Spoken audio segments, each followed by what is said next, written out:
Em nome do Pai, do Filho e do Espírito Santo. Amém. Ave Maria, cheia de graça, o Senhor é convosco. Bendita sois vós entre as mulheres, e bendito é o fruto do vosso ventre, Jesus. Santa Maria, Mãe de Deus, rogai por nós, pecadores, agora e na hora de nossa morte. Amém. São José, rogai por nós. São Felipe Neri, rogai por nós. São Bernardino de Sena, rogai por nós. Nossa Senhora de Fátima, rogai por nós. Em nome do Pai, do Filho, do Espírito Santo. Amém. Bom dia a todos. Estamos aqui na página 178 da biografia de São Bernardino de Sena, escrito por Paul Thiroux d'Anjou. Estamos aqui no item 2 do capítulo 5, intitulado A Estrita Observância. Vendo a história de São Bernardino e a sua conexão com a ordem franciscana de estrita observância. A história toda essa questão desde a fundação da ordem por São Francisco, né? São Francisco de Assis. Item 2. No meado do século XIV, parecia, pois, que a causa da regra estrita tivesse sucumbido com os espirituais e que estivesse irremediavelmente comprometida por sua teimosia rebelada.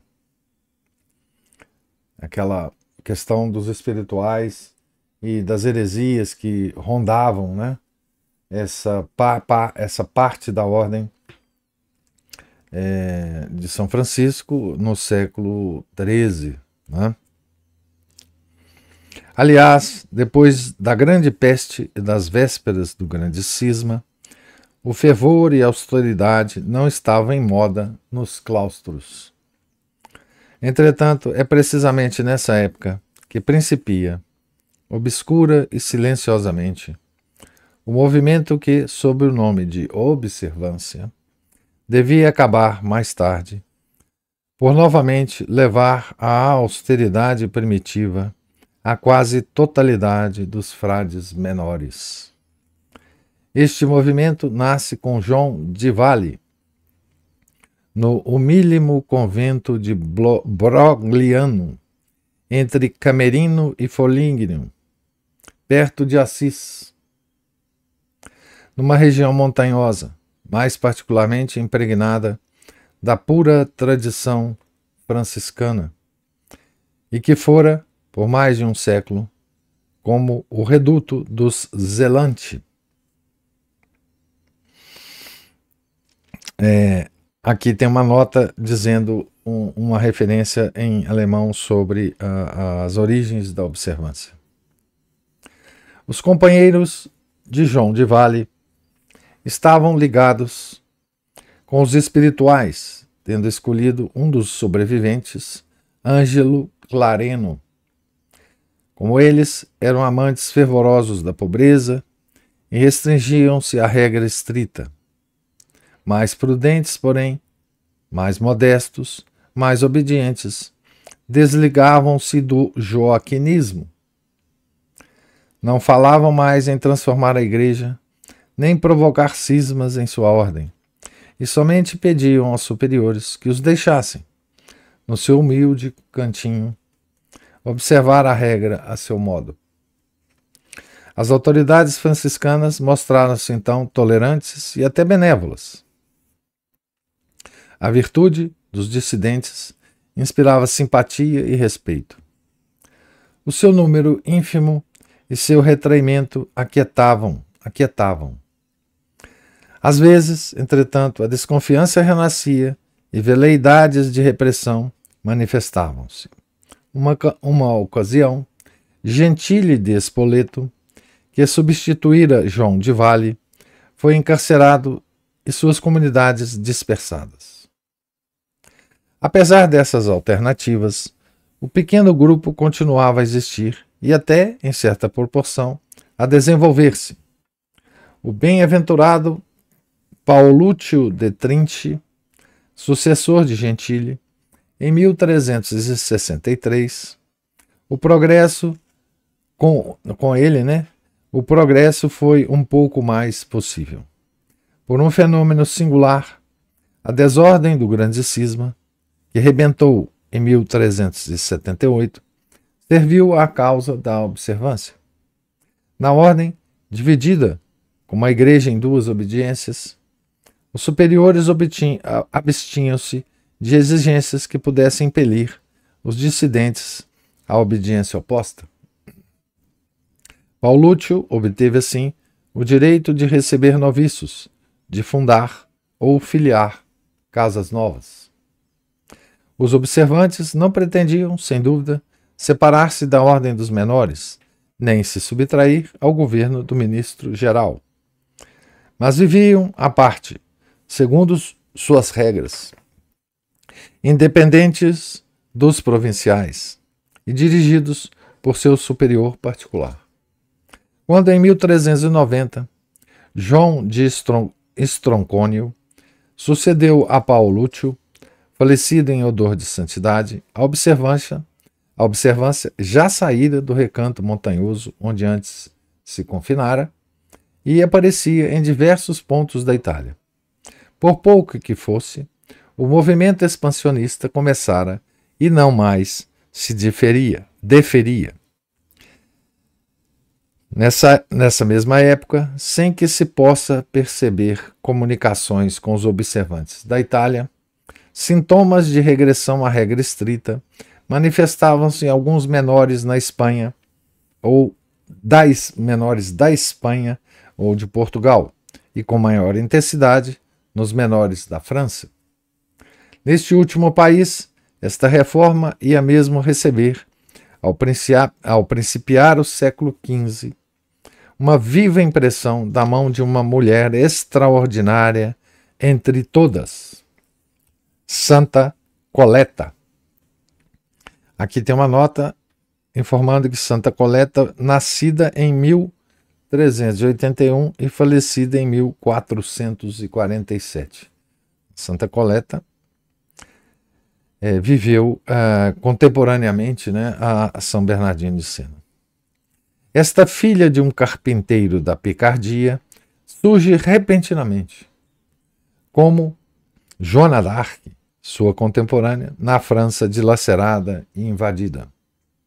Assombra o mundo por suas austeridades e seus milagres, e não se dando por satisfeita em reformar as religiosas clarissas a que pertencia, suscita e dirige, com uma eficácia e uma autoridade absolutamente sobrenaturais, a reforma dos frades menores, que toma o nome de coletinos.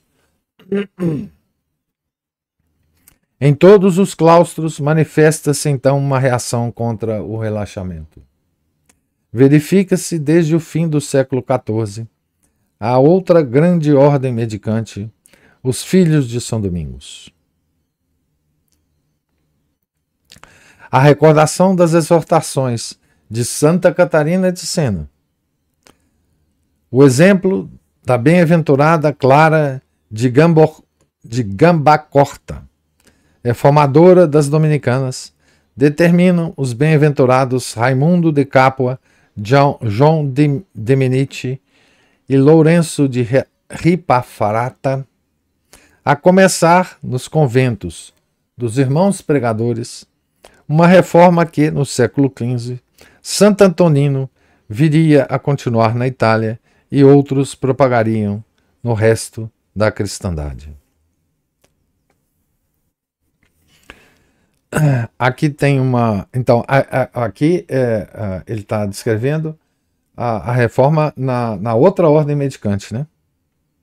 Tá certo?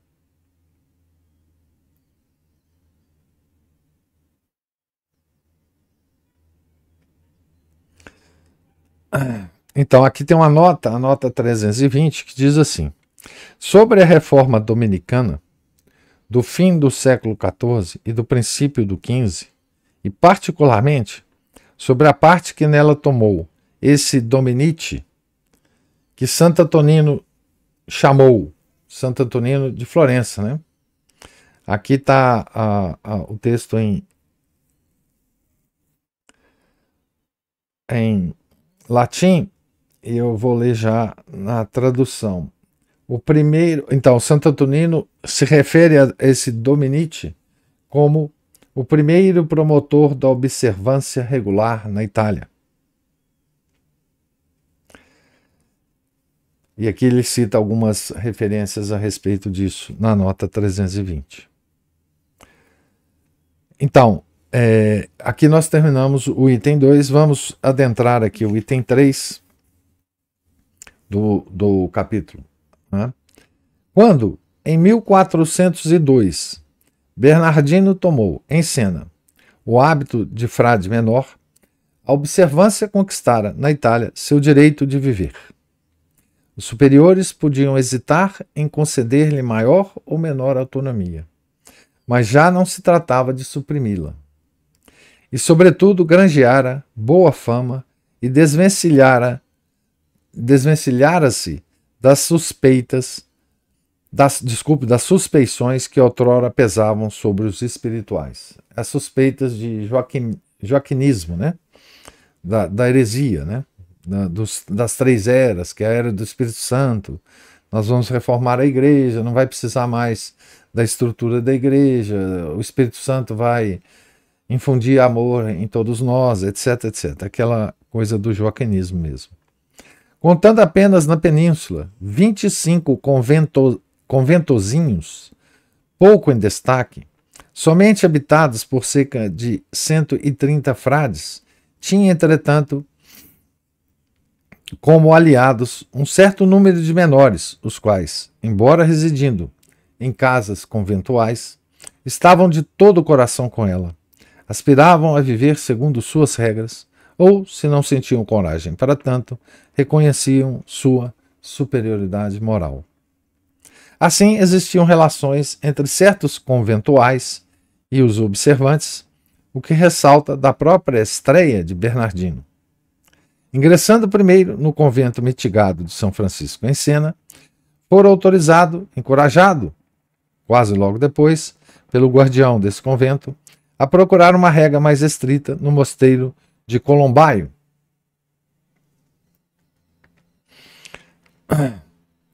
Então, aqui ele está situando, né, o nosso santo nesse horizonte todo de questões entre a observância e os conventuais. Né?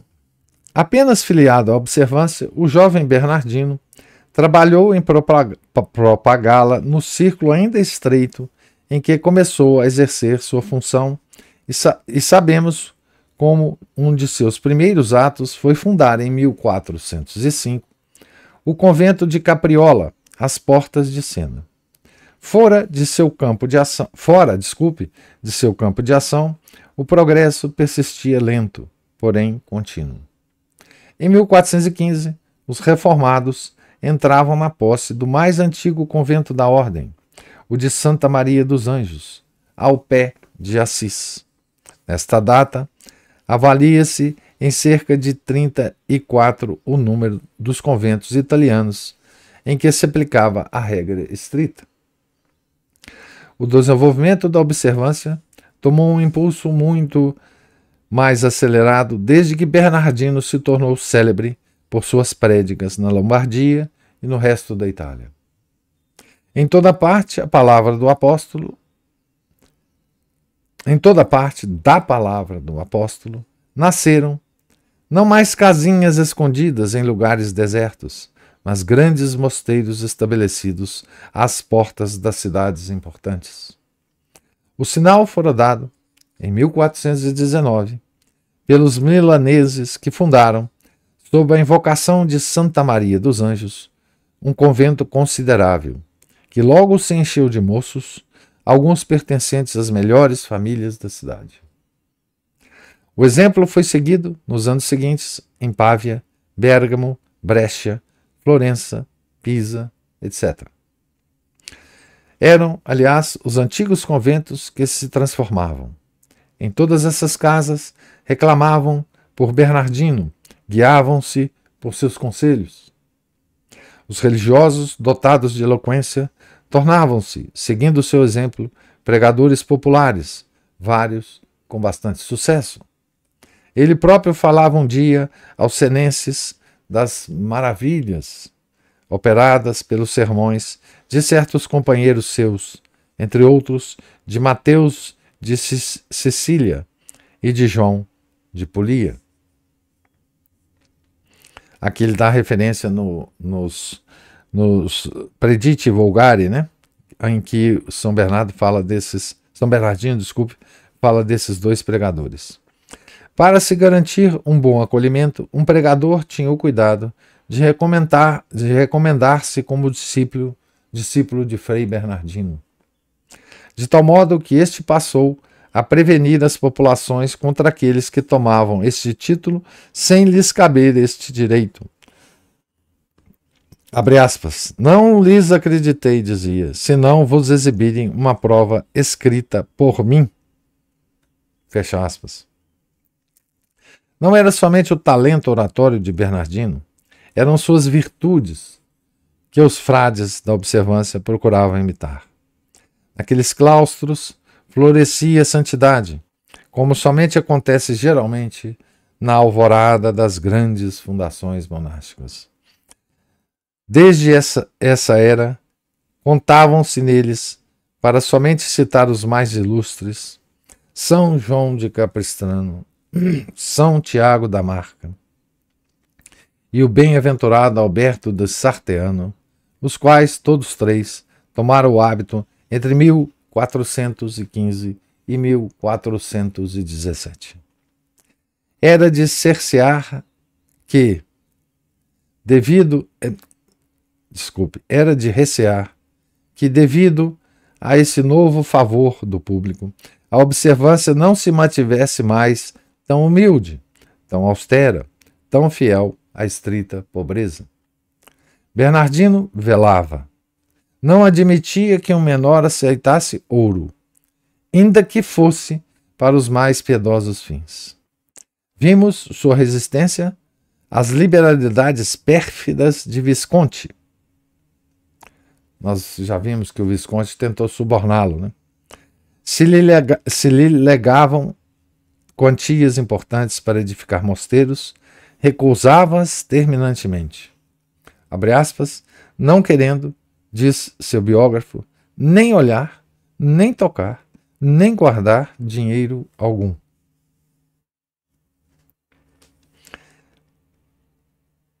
Aqui tem uma nota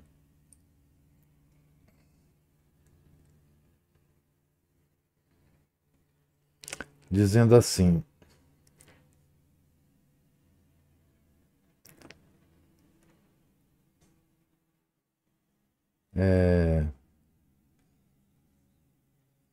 aqui a nossa tradutora pulou essa nota, a nota 325.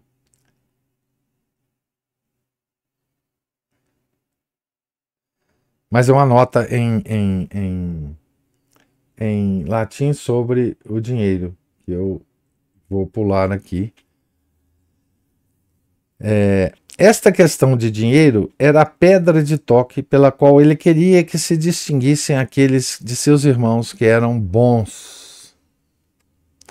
A esse respeito, lembrava, em um dos seus discursos aos senenses, que muitos menores iam pedir dinheiro, apanhando fragmentos de metais preciosos e anéis quebrados, a fim, diziam, de transformá-los em cruzes e cálices para as igrejas.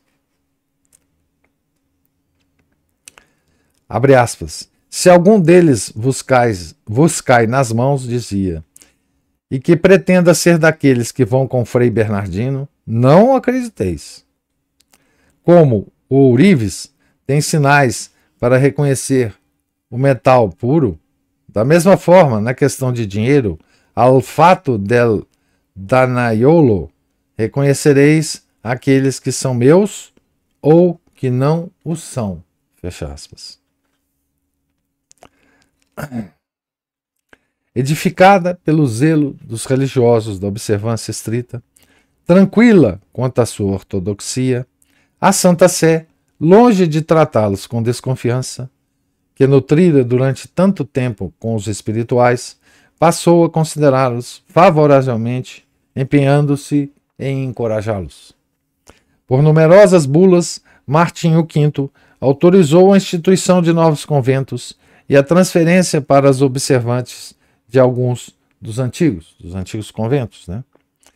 Foi assim que, com grande mágoa dos conventuais, pô-los de posse de Verna, o monte sagrado em que São Francisco recebera os estigmas. Em 1427, perigou este crédito devido à acusação dirigida contra Bernardino a respeito da devoção do nome de Jesus, mas foi por pouco tempo. O sucessor de Martim V, Eugênio IV, também monge, contava principalmente com os religiosos para defender o catolicismo contra os perigos que o ameaçavam, e por isso ligava muito valor a seu fervor. Não julgando possível empreender a reforma geral da Igreja, ao menos queria auxiliar a dos claustros. Muito ligado aos dominicanos, em casa dos quais se hospedara durante sua longa estadia em Florença, patenteava igual consideração aos franciscanos, particularmente aos da observância. Então esse é Eugênio IV, Papa, né? Nutria por João de Capistrano uma amizade particular e sabe-se, como um de seus primeiros atos, foi vingar Bernardino das acusações que novamente foram formuladas contra ele. Mais ou menos ao mesmo tempo, convidara os observantes a escolherem entre eles 6 homens, abre aspas, graves, instruídos e hábeis, fecha aspas, que deviam ser postos à sua disposição e empregados mais particularmente na execução de seus projetos. João Capistrano, Tiago da Marca, Alberto de Sarteano foram do número dos religiosos assim escolhidos. Estranham, talvez, não ver figurar nesta lista o nome de Bernardino, que todos os observantes consideravam como seu mestre. Talvez não o quisessem distrair de seu apostolado. Seja como for, Eugênio IV encarregou João de Capistrano de intricados negócios na Itália, delegou Tiago da Marca na Bósnia e na Panônia, onde graçava a heresia, e finalmente enviou Alberto de Sarteano com vários frades ao Oriente para preparar a grande obra da volta das igrejas cismáticas à unidade. Esta volta parecia então facilitada pelo perigo extremo que os progressos dos turcos faziam correr ao Império de Bizâncio e pela necessidade que tinha este de apoiar-se sobre os cristãos do Ocidente. Ao mesmo tempo, o pontífice encorajava, como já fizera seu predecessor, a extensão crescente de uma família religiosa que fornecia tão preciosos agentes. Como seu predecessor ainda, inclinava-se a despojar os conventuais em proveito dos observantes, transferindo-lhes, por isso, em 1434, os santuários da Terra Santa. Então, aqui mais um pedaço de história, né, dessa observância, e agora já com a participação do nosso santo, né, São Bernardino. Né? Então, a observância passa, né, do século XIII para o final do século XIV, de um conjunto de monges mais ou menos ligado a uma heresia, né, a um conjunto de monges respeitável, com muitos santos, em cuja vida havia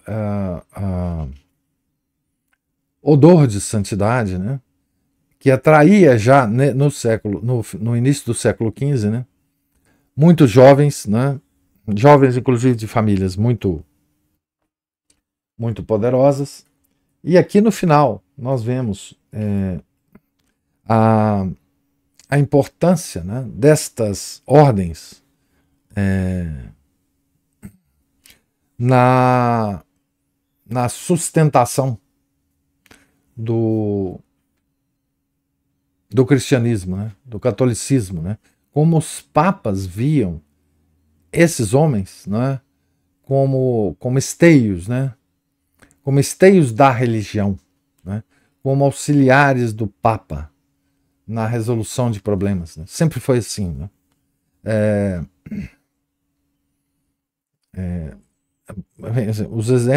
Os exemplos abundam, né? De papas se servindo de monges para resolver os mais diversos problemas, né? Um monge mais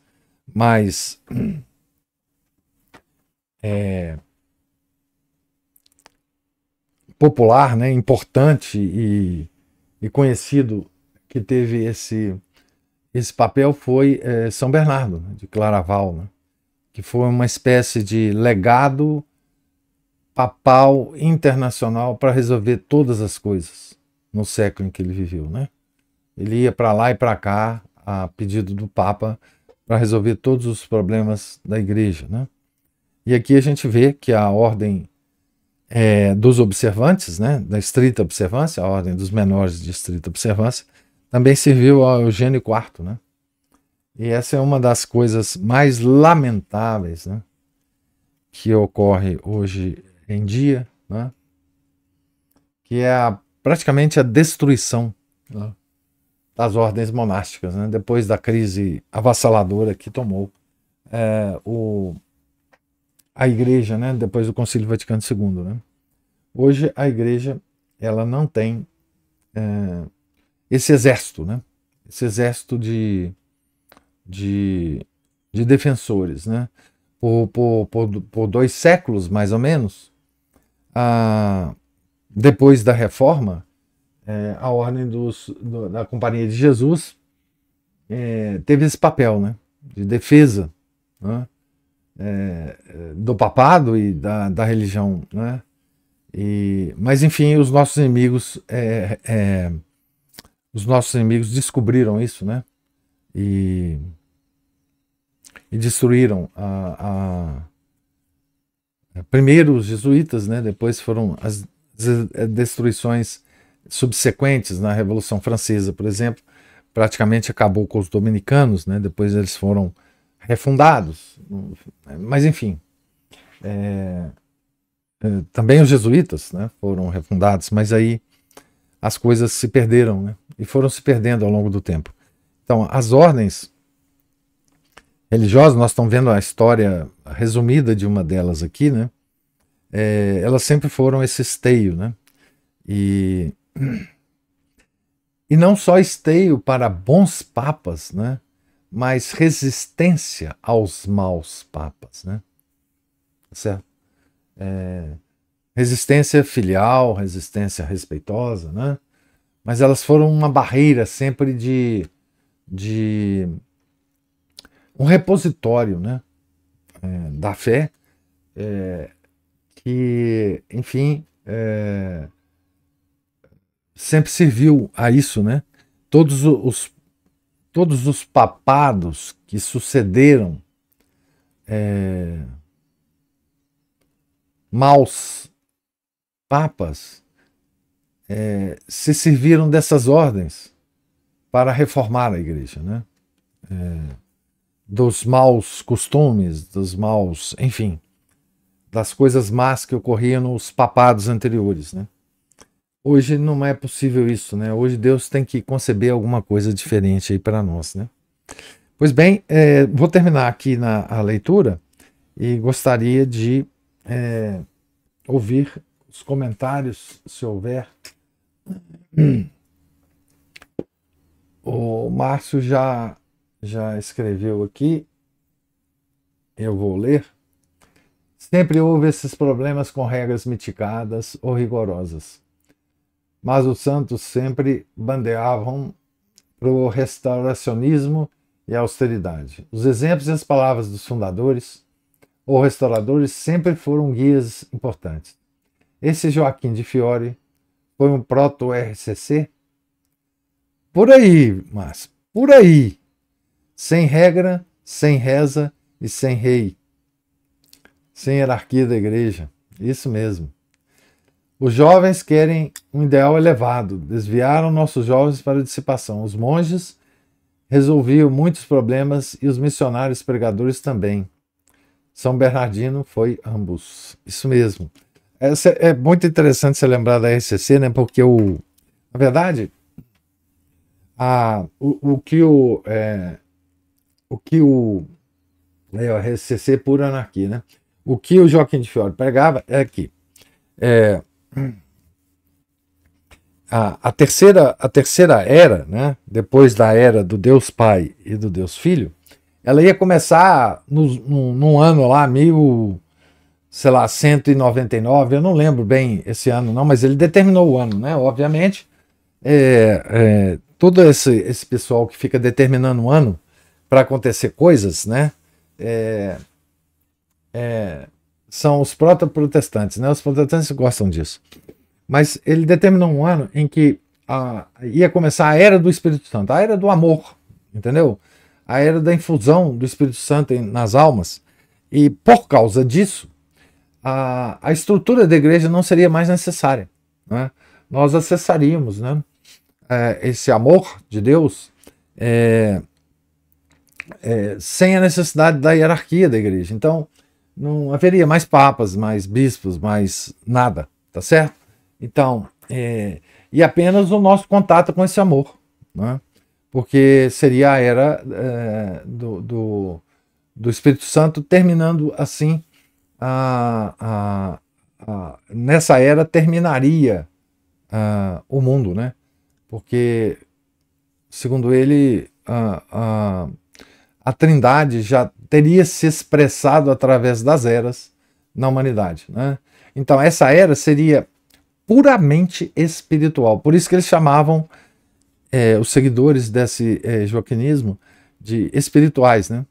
Seria uma igreja espiritual, né? Essa heresia da espiritualização da igreja, ela não era nova na época do joaquinismo, não. Só que o joaquinismo o Joaquim de Fiore deu uma roupagem, digamos assim, doutrinária mais bonita, etc., falando das eras, etc., etc., né? Essa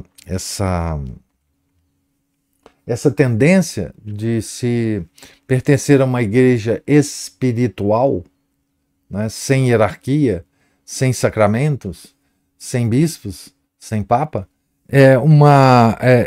já apareceu na humanidade algumas vezes, né?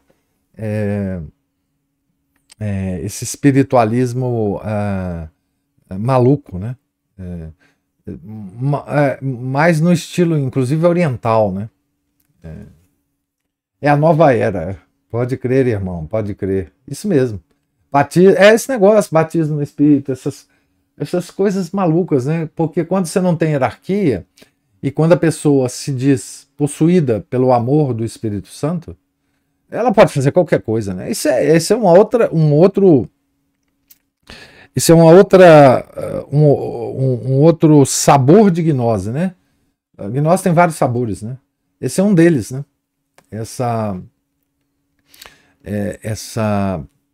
Esse puro espírito, né? Essa coisa, isso é gnose, com tinturas, né, de doutrina católica, mas é gnose, né? O joaquinismo Joaquim de Fiore foi gnóstico, né? E capturou, né? Esse camarada capturou aquelas tendências de rigorosismo que a parte da ordem dos menores tinha e capturou esse espírito, né? É terrível isso, mas foi isso que aconteceu. Professor, muito interessante o Márcio lembrar aí da RCC nesse contexto. E nós estamos falando aqui de ordens religiosas reformadas, né, no sentido de buscarem mais um certo rigor, né, de voltar ao rigor da criação. Ontem eu vi uma imagem de uma palestrante famosa Tô Na igreja correndo. Tô correndo de hã? Tô correndo de palestrante famosa. Católica, né? Sempre, nós temos causas muito legítimas aí, né, professor? É. Mas em torno dela, uma quantidade de gente rezando e pondo mão, impostando mão. É, eu fiquei muito isolada, sabe? Eu desliguei, assisti, vi, não sei o quê, e imediatamente me deu uma noção, assim, de que as ordens religiosas estão sendo substituídas, elas foram destruídas, né, pelo Vaticano II, É. e elas estão sendo substituídas por esses leigos completamente desnorteados, porque a influência do transcendentalismo oriental, Hum. mais ainda do mais ainda assim, somado, né? Porque não é para mais nem para menos, a intensidade aí isso aí varia. Somado ao protestantismo, que não deixa de ter também um pouco dessa origem insana, né? De você perder os sentidos, porque esse transe, né? No caso lá não tinha nenhum transe, a imagem era só dessa palestrante católica recebendo essa imposição de mão e aquela oração toda. E logo depois também eu acabei abrindo uma outra palestra que tinha. Você acha que é o catecismo da igreja Opa, sua voz saiu aí, Cristina, desapareceu. pela madrugada fogo? Qual parte, pessoal, que eu parei? Não, você estava falando das palestrantes e depois você começou a falar Ah, da... sim, que aí eu vi também um frade desses que rezam madrugada fora, Isso. assentado com um padre e o padre falando do catecismo da igreja, perguntas, e você vê aquelas respostas assim que incapaz de falar no cânon, tal, tal, tal, na regra, tal, tal, tal, a pessoa vai interpretando. Então, a noção que eu tive ontem foi essa, de que essa esse movimento que tem traços aí do joaquinismo, Do Lutero, de Lutero. Lutero Tem. e também dessa invasão aí do Riponga, né? Jesus Cristo Superstar, também citado aqui, deu nisso. Os leigos, eu falo que é a leigaiada, que assumiu essa atitude moderna de ter uma opinião, de ser alguém, de ter uma biografia, de ter um legado, de fazer alguma coisa, dentro da igreja, eles levam isso tudo sem o mais mínimo comedimento. Ali é o local deles, não é? É, mas o Vaticano II acolheu isso. Nós temos hoje o santo de calça jeans. Ué. Na verdade, hoje a igreja, ela, atendendo a tradição, entende que a participação do leigo é Isso. algo Mesmo dentro da bacana. tradição. É isso mesmo. Porque isso é uma quebra de autoridade, né, professor? É você colocar o Zé Mané no seu lugar. Quem é o Zé Mané? Eu mesma, todo mundo. É. A igreja soberana lá em cima, distante, não é? Porque o que imprime autoridade imprime distanciamento. Claro.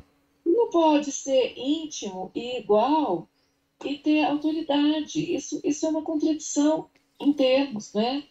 É, os padres de YouTube, é tudo o mesmo Mas fenômeno. aquilo que diferencia em grau, né? Você, uma pessoa que tem autoridade, você não tem intimidade com ela, Tem não. não fala igual, ela é distante de você.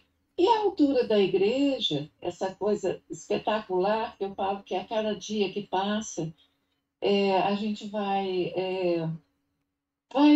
vendo como é maravilhosa. Acho que é a palavra assim, definitiva, como que a igreja trouxe beleza para o mundo, como que ela unificou digamos assim, o senso de justiça, de retidão, A igreja é maravilhosa quando a gente consegue ir percebendo o que que ela fez no mundo, né? Uhum.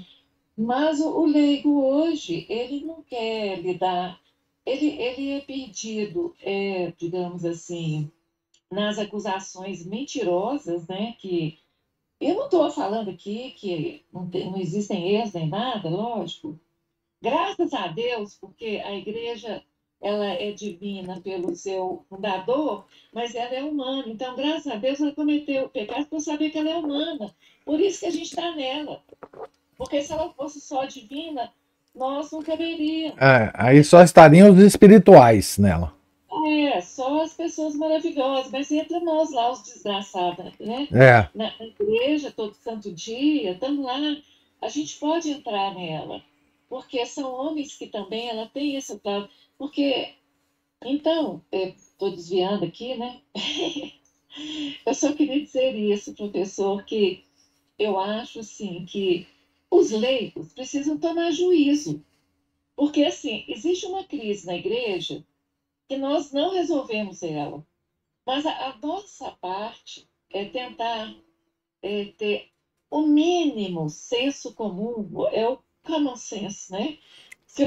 Não só no trato, digamos assim, quando falo de senso comum, não só, eu estou falando dele mais, digamos, filosófico mesmo, no sentido de buscar assim, o que é reto, não é?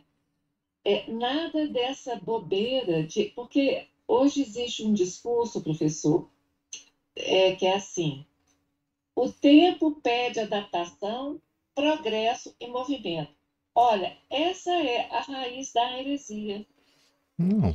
A verdade é o seguinte, que o futuro está no passado. Essa eu acho que é a realidade. O futuro está no passado. O futuro está naquilo que os católicos sempre fizeram desde do advento da revelação. É buscar no fato que aconteceu no passado o suporte para o presente. Então, Jesus Cristo veio imediatamente após a sua ascensão aos céus. O que os apóstolos fizeram foi rememorar, contar, buscar nele de novo, de novo, de novo. Se a gente teve um cume de modo de igreja, que isso foi no medievo, essa história hoje moderna de você absorver a cultura que está. Olha, a cultura que está agora, ela é herética. Então, assim, se você tenta trazer o pop para dentro da igreja, o que você está fazendo é tornando aquilo que foi considerado como, digamos assim, um modo de ser católico, digamos, dogmático, não no sentido de norma positiva. Você está heretizando aquilo. Então, essa coisa de atualizar a igreja, olha, professor, no meio dessa falação é assim, como eu sempre falei aqui, o exercício da minha profissão, o fato de você lidar com muita informação, você existe um calo na minha visão de conhecimento, que é o seguinte: é só roupagem nova das heresias. A verdade, Pétrea, continuou lá, é sempre a mesma. É. É a revelação, a igreja tentando responder às heresias, e ela construiu um edifício de racionalidade que nos orienta naquilo que é essencial e básico para a nossa salvação. O resto é perfumaria, O resto é bobagem. o resto é bobagem. O Hilary Belloc que falava, desde sempre, desde de Pentecostes, ou desde da fundação da igreja, o que existe é a igreja no mundo, no mundo. O que existe é a igreja e seus inimigos. Exatamente. É só. Eu estou falando aqui, professor, de uma imagem que eu vi de uma pessoa. A pessoa, ela lida nesse movimento pró-vida, que é uma coisa muito, muito maravilhosa, digna e tudo mais. Mas assim, é isso que me fala assim, você pode estar nesse local de forma ortodoxa. E o senhor já chamou muitas vezes a atenção para Hum. isso, que as pessoas, o católico, ele busca é, enfrentar esse problema e esquece de outro, não é? Que você acolher, impedir o assassinato de uma criança sem depois continuar na salvação da alma e afirmar extra ecclesia nulla salus neste contexto, olha, é um problema, Não, mas né? se você fizer isso, você vai ser expulso do Provida. Ah, pois é, professor. Então, é Olha, isso que eu é falo. claro. Então, nós estamos cheios de pentecostalismo. O Então, problema, o problema desses movimentos todos é o seguinte: o que nós temos que fazer aqui agora para resolver todos os problemas do mundo, a igreja sempre fez no aqui e agora de cada tempo. É converter a humanidade ao catolicismo. Resolve todos os problemas. é. Ah, o que, que eu faço com a vida? Converte as pessoas. A igreja tem que converter as pessoas. Depois de convertido, acabou.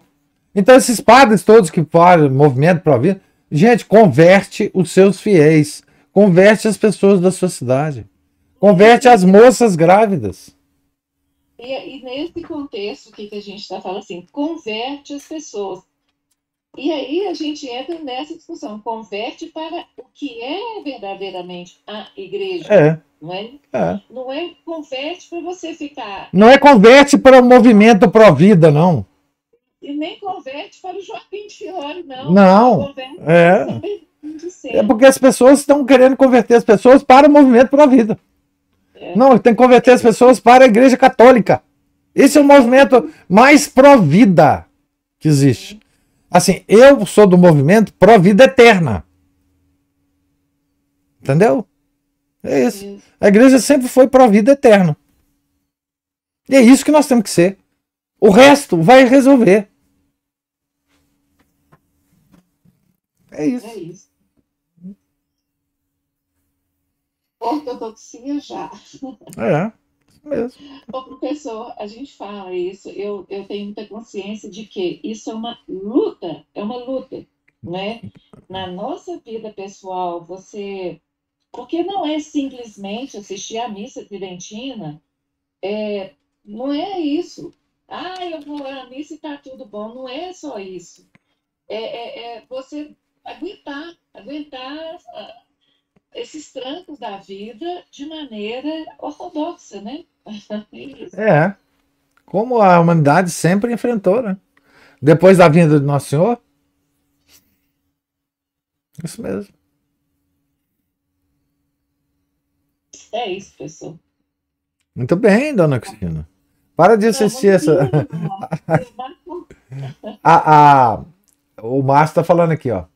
Principalmente pelas palestrantes. Os homens perderam o lugar de fala, entre aspas, em qualquer e todo lugar, menos no domínio da Sharia. Isso mesmo, Márcio. Esse lugar de fala eu vou te falar, viu? Pelo amor de Deus. Mas assim, a situação é essa na igreja hoje, né? Não tem jeito. Ah, então, hoje nós temos uma igreja que não tem defensores, né? Porque as ordens não são mais. Foram destruídas, né? As ordens, digamos assim, que estavam à frente da defesa da igreja foram as duas mendicantes, franciscanos e dominicanos, que deram grandes pregadores para a humanidade, né? E depois a ordem dos jesuítas, todas elas foram destruídas. Né?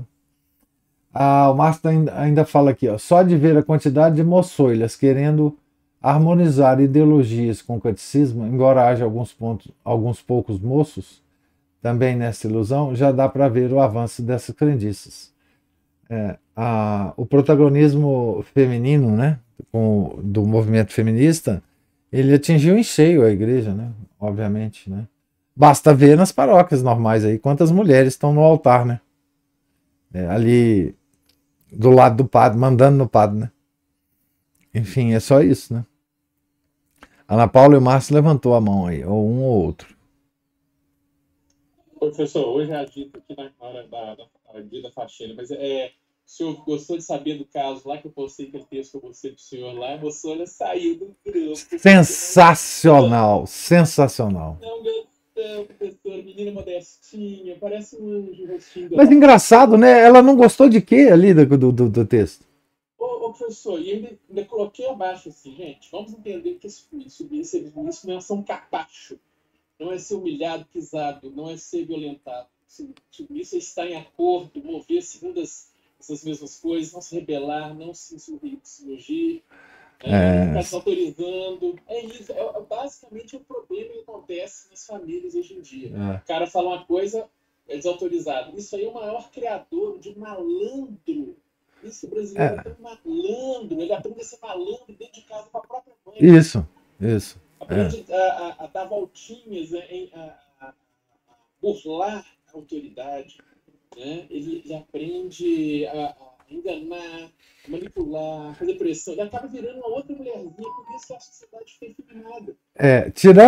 Tirando o feminismo, se vocês quiserem saber, eu sempre falo isso aqui, né? É só ler a teoria do medalhão do Machado de Assis. Como é que o pai ensina o menino, né? Eu cheguei a ler um pedaço dele uma vez, não vou terminar de ler depois. Não vou aquilo é de alto nível. Aquele malandro é de alto nível. Hoje são os malandrinhos, mas isso está no espírito brasileiro há muito tempo. Como diria o Ciro Silveira, né, um canalha rodriguiano da mais estrita observância. Isso, mais estrita observância, exatamente. Falando de estrita observância. Canalha de estrita observância. O Cine gosta muito dessa expressão. Exatamente. Então, assim, como é que é uma malandragem, tipo, e não é, e como é que consegue, assim, conviver com dois opostos na mesma cabeça? Isso aí vai deixar a pessoa doida. É o que leva muita gente a procurar psicólogo aí, porque, peraí, eu tô querendo harmonizar dois opostos aqui, não tô conseguindo. Meu filho, a solução é fácil, você vai ter que escolher um lado aí, e você tem que escolher o lado bom, não o lado ruim. Mas os psicólogos fazem, pelo que me parece aí, é simplesmente anestesiar a consciência do cara, assim, continua vendo com essa contradição aí, só anestesiado e seja feliz. Mas eles fazem coisa pior. Eles usam Freud para fazer coisa muito pior na cabeça desse pessoal. Vai avançando pelas coisas piores ainda, e aí você vai expulsando a coisa boa daí, aí vai ficar tudo harmonioso. Lá no final você vira um apoiador de narigudo. Não, a própria ideologia em si é uma catequese de narigudo, né? De estampinha de Coca-Cola na cabeça. Isso mesmo. Pois é, mas gostou, professor, do resultado? Eu adorei quando você falou lá, eu adorei. Isso também dá catequese, o pessoal sambando na cadeira, assim, mais que eu passei escola de samba. Quando eu consegui a divisão da catequese, meninos pro meu lado aqui, meninos pro lado de lá, nossa, ficou muito melhor. Mas essa menina bateu o pezinho. Do birrinha. Ela acha que o mundo é o que ela pensa, não o que é. Porque a verdade não é que você for ver na prática. Ou seja, você acaba comprovando na prática o que a igreja ensina tá certo. É isso mesmo. Isso. Tem que bater pezinho mesmo. Bater pezinho, vai lá, né? Vou abrir meu próprio negócio, vamos traduzir. Um dia eu vou casar e vou pôr minha própria vontade. Um dia eu vou abrir meu próprio negócio, vou ser chefe tirânico, né? E com o resto do mundo escravizado ao meu serviço. Isso que acaba, professor. Hoje em dia os números de casamento estão assim, mais ou menos 900 e tantos mil casamentos por ano, para 400 e tantos divórcios por ano. Está nesse nível. Não tá. O negócio é impressionante, né? Esses números. A coisa galopou assim, tanto que assustador, assim. E como aquele texto fala, né? Isso aí destrói mesmo a cabeça das crianças. Depois eles crescem, aí o senhor vai ver, por exemplo, a gente geralmente fica crescido nesse meio. Ou ele vai evitar o matrimônio a todo custo, porque ele sabe que é uma batalha dura e que ele tem altíssimas chances de perder, ou se ele encarar, ele vai dar tudo que tem para manter aquilo, porque ele vai lutar até a morte para que aquilo fique de pé. Aquele texto é muito bom. Aquele texto é muito bom. A Ana Paula compartilhou lá no clube de leitura. Isso, ela falou que ia compartilhar. Então, assim, achei curto, lógico. Muito assim, bom. Muito bom. Muito bom. Mas é isso. Professor, chega da minha intervenção. Muito obrigado pela Obrigado você, meu cara. Mais alguma observação, mais algum comentário, gente? Então, Deus lhes pague a presença, a paciência, os comentários, observações. Fiquem todos com Deus, tenham um santo dia. Em nome do Pai, do Filho e do Espírito Santo. Amém. Ave Maria, cheia de graça, o Senhor é convosco. Bendita sois vós entre as mulheres, e bendito é o fruto do vosso ventre, Jesus. Santa Maria, Mãe de Deus, rogai por nós, pecadores, agora e na hora de nossa morte. Amém. São José, rogai por nós. São Felipe Neri, rogai por nós. São Bernardino de Sena, rogai por nós. Nossa Senhora de Fátima, rogai por nós. Em nome do Pai, do Filho, do Espírito Santo. Amém.